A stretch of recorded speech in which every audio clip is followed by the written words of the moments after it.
Hello guys, ito yung tinatawag nila na kulantro. Pag sa Indian kulantro, in English, coriander.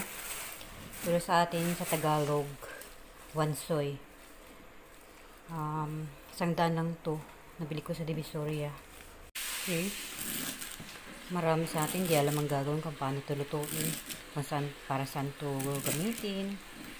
Pero ako, dahil ang amo ko ay Indian, kaya alam ko na kung saan siya gagamitin. Kasi halos lahat ng mga dishes nila, kaya nilalagay nila pang toppings, hindi man pang toppings, flavoring. Marami siyang use. Gasan po natin para matanggal po natin yung mga dumi niya. Pasong-pasong bangkin ito bago natin siya gamitin. Okay?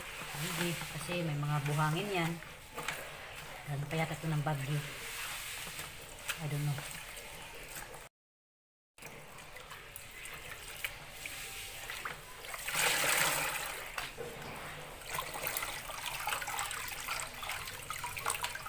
Alright guys, ito yung isa sa putahe ng kulantro. Chicken with kulantro. Indian style food po siya. Okay, another po is fish fillet kulantro. If gusto niyo pong malaman, makita, manood lang po kayo sa aking YouTube shorts. Nandun po yung aking mga cooking videos.